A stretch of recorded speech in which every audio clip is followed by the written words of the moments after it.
இந்த காலத்திலயும் இப்படியா அப்படின்னு சொல்றாங்க. இந்த காலத்தில் மேல நம்ம பழிய சொல்லக்கூடாது, மனிதர்கள் மேலதான் நம்ம சொல்லணும். மனிதர்கள் இப்ப பாக்குற நோக்கம் எதுவாக இருந்தாலும் கணக்கு போட்டு பாக்குறாங்க, லாபம் நஷ்டம்னு பாக்குறாங்க. அதுக்காக நான் ஒன்னு விஷயம் நான் படிச்சத நான் உங்களுக்கு சொல்றேன். ஒரு வண்டியில ஒரு கணவன் மனைவி குழந்தையோட போயிட்டு இருக்காங்க. கொஞ்சம் லாங் டிரைவ் போயிட்டு இருக்கும்போது அங்க ஒரு தர்பூசணி பழம் கடை இருக்கு. அத பார்த்துட்டு அவங்க ஹஸ்பண்ட் போயிட்டு தர்பூசணி வாங்க போறாங்க. எவ்வளவு அப்படின்னு கேட்டா அந்த பொண்ணு 50 ரூபாய், ஒரு பழம் 50 ரூபாய் அப்படின்னு சொல்றாங்க.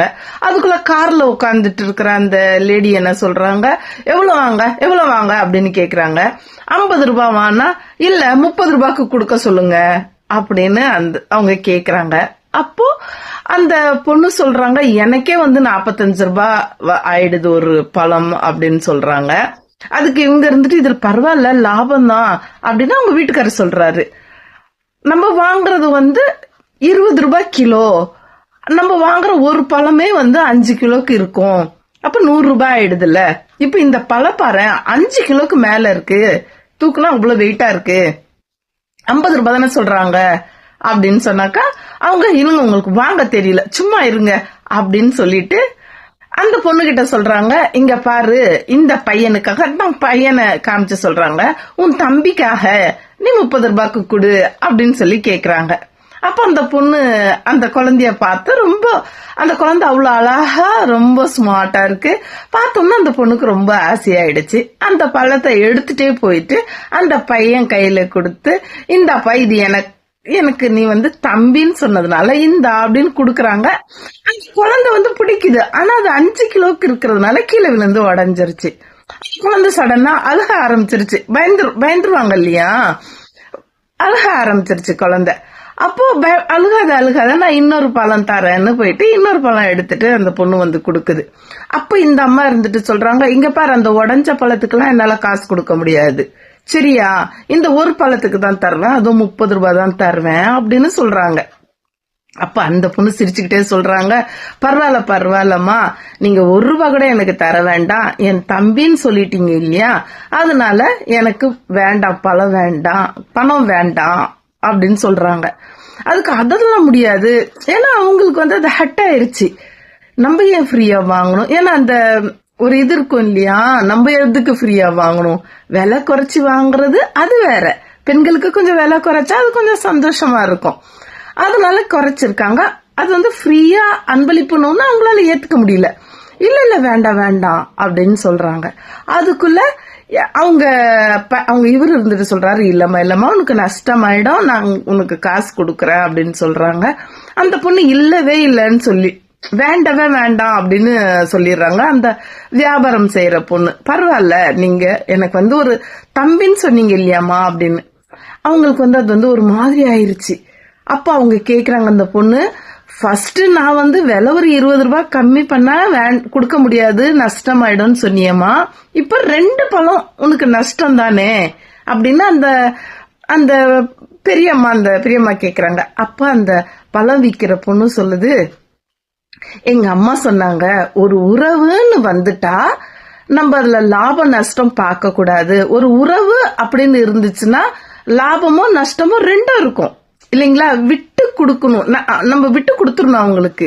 அப்படி இருக்கும்போது ஒரு அண்ணன் அக்காக்குள்ள ஒரு அந்த மாதிரி ஒரு உறவுக்குள்ள நான் என்ன விட்டு கொடுக்கறதுன்னு அவங்களுக்கு ஒரு மாதிரி ஆயிட்டு அவங்க என்ன பண்றாங்க, சடனா அவங்க பாக்கெட்ல இருந்து பாக்குறாங்க. அப்ப அவங்க கிட்ட ஒரு வெள்ளி மெட்டி கொலுசு அவங்க யாருக்கும் கொண்டு போறாங்க. அவங்க என்ன பண்ணிட்டாங்க, இந்த அம்மா நீ வச்சுக்கோ அப்படின்னு குடுக்கறாங்க. வேண்டாமான்னு அந்த பொண்ணு சொல்லுது. அப்ப சொல்றாங்க, நீ என் பிள்ளைய தம்பியா நினைச்சுக்கிட்டல்ல, அப்ப நான் உனக்கு அம்மா தானே, வச்சுக்கோ அப்படின்னு சொல்லி குடுக்கறாங்க. எவ்வளவோ அந்த பொண்ணு வேண்டான்றாங்க, இவங்களும் விடல, குடுத்துட்டாங்க. இவங்க பழம் வாங்கிக்கிட்டாங்க.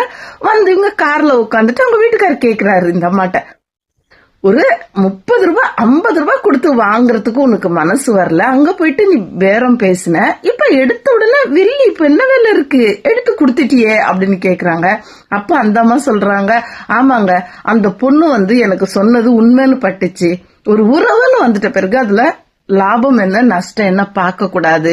ஏன்னா வரனா இப்ப விக்கிற விலைவாசிக்கு ஒரு விருந்தாளிங்களா போனா வந்தா அது வந்து கொஞ்சம் கஷ்டம்தான். இருந்தாலும் அப்புறமா என்னதான் இருக்கு அந்த உறவுல அப்படின்னா அவங்க பேசினாங்க. அப்போ அவர் என்ன பண்ணாரு, நேரா அவருக்கே ஒரு மாதிரி ஆயிருச்சு. ஒரு போன் எடுத்தாரு. போன் எடுத்து அவங்களுடைய தம்பிக்கு கால் பண்றாரு.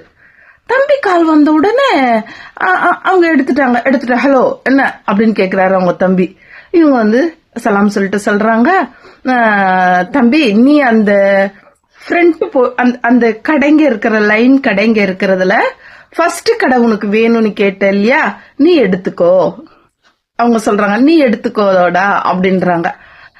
அந்த வீடும் நீயே வச்சுக்கோ, எனக்கு வந்து பின்பக்கம் இருந்தாலும் பரவாயில்ல, நான் எடுத்துக்கிறேன். இப்ப நான் போயிட்டு நேரா கேஸ் வாபஸ் வாங்கிக்கிறேன் அப்படின்னு சொல்றாங்க. அந்த ஆப்போசிட்ல இருந்த தம்பியுடைய குரல் அப்படியே கனகனத்து போச்சு. ஏன்னா அவ்வளவு நாள் கேஸோட இருக்காங்க.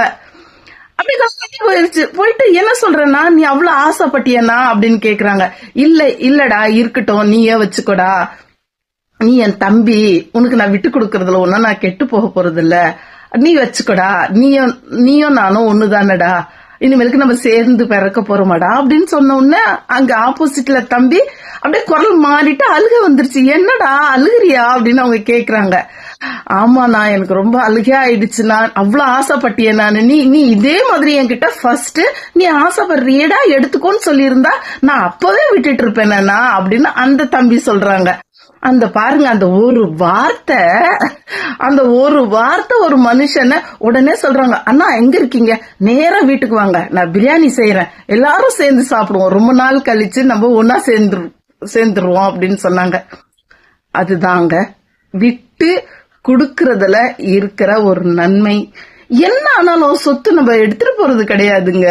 எடுத்துட்டு போக முடியுமா? ஒரு ஊசி எடுத்துட்டு போக முடியாதுங்க. சரிங்களா? இது சொன்னா கதை பெருசா சொல்லிக்கிட்டே போகலாம். இதுக்கு கதை ஏன் ஒண்ணு கூட எடுத்துட்டு போக முடியாது அப்படிங்கறத நெக்ஸ்ட் இதுல சொல்றேன். நீங்களும் அந்த மாதிரி யார்கிட்டயாவது கோச்சுக்கிட்டு போகாம வராம இந்த விட்டு போகக்கூடிய இந்த பொருள்களுக்காக கோச்சுக்கிட்டு இருந்தீங்கன்னா உடனே கால் பண்ணி அவங்க கிட்ட பேசுங்க. உங்க அண்ணனா இருக்கட்டும், தம்பியா இருக்கட்டும், அக்காவா இருக்கட்டும், தங்கச்சியா இருக்கட்டும், யாராக இருக்கட்டும், பேசுங்க. இன்னைக்கு இருக்கிறவங்க நாளைக்கு இருக்கோமா இல்லையான்னு தெரியாது. அதனால சேர்ந்து ஒரு உறவுல வரவு செலவு லாபம் நஷ்டம் கணக்கு பார்க்காதீங்க. அவ வந்து என் வீட்டுல சாப்பிட்டுட்டா அதிகமா, இவ வந்து என் வீட்டுல அதிகமா சாப்பிட்டுட்டா ஒண்ணுமே இல்லைங்க, ஒண்ணுமே இல்ல. இந்த நகத்துல இருக்கிற அழுக்கு கூட எடுத்துட்டு தாங்க அனுப்புவாங்க. அதுக்காக நீங்க உங்க இந்த இதை கேட்டு யாராவது ஒருத்தங்க கமெண்ட்ல ஆமாங்க எனக்கு கோபம் இருந்துச்சு, எங்க அக்கா கிட்ட பேசிட்டேன், என் தம்பி கிட்ட பேசிட்டேன் அப்படின்னு கமெண்ட் பண்ணுங்க. அதுவே எனக்கு போதும். முடிஞ்ச அளவுக்கு ஷேர் பண்ணுங்க. நீங்க சப்ஸ்கிரைப் பண்ணீங்க நினைச்சிட்டு ஷேர் பண்ணுங்க. தேங்க்யூ. அல்லாஹ் ஹாஃபீஸ். சேனலை சப்ஸ்கிரைப் பண்ணிக்கிங்க.